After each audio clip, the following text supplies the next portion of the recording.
Australia ambassador to Laos says Laos is Australia's country coordinator for ASEAN from 2022 to 2024. This means we will be working closely as Laos prepares to chair ASEAN in 2024. It is also the same year that ASEAN and Australia will recognize 50 years since Australia became ASEAN's first dialogue partner, and it will also be 30 years since the opening of the first Friendship Bridge. The ambassador is emphasized that Australia is committed to support Laos to deliver a successful chair year. 2024 will be a big year for Laos as it chairs ASEAN. Indeed, this is the first time it's chaired ASEAN since 2016, when Laos delivered a very successful ASEAN year. And I know the government and all its development partners are really focused on making sure that 2024 is also successful. ASEAN is a really important institution in the region, perhaps the most important institution in the region. For us, it's a really fortunate range of circumstances where Australia is bound very closely with Laos in the lead up to 2024 and hosting the ASEAN year. From 2022 to 2024, Laos is ASEAN's country coordinator for ASEAN. And what that means is that everything that Australia wants to do through ASEAN, all the dialogue it wants to deliver through ASEAN, it channels that message through our Lao counterparts. So Laos is the voice through which we're delivering our messages to ASEAN. So that means we're working very closely together in the years leading up to ASEAN Chair Year in 2024.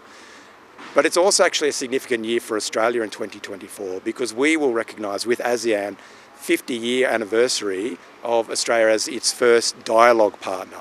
And so leaders have already agreed that there should be a special summit recognising that achievement in 2024, and we'll also be working very closely with Laos to actually deliver and prepare that special summit in 2024, which will be in Australia. And finally, as we work from now through to 2024, very closely with our colleagues in the Lao Ministry of Foreign Affairs and across government, we're already listening to what are the areas of support that the Lao government might need. For example, of course, there are many meetings, many high-level meetings that will be held in 2024. A lot of those meetings will be conducted in English. So we're supporting the Lao government, across government, to build its translator skills. And again, this is a professional skill.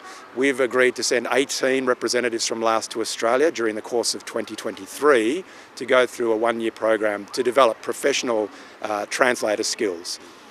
We continue to discuss with Laos evolving needs and evolving areas of priorities where we might be able to assist.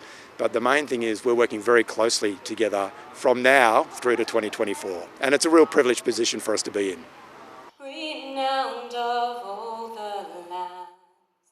Deputy Prime Minister and Minister of Foreign Affairs Mr. Salum Saikomasit joins the Australian Ambassador to Laos, Mr. Paul Kelly, to celebrate Australia Day at an event in Vientiane.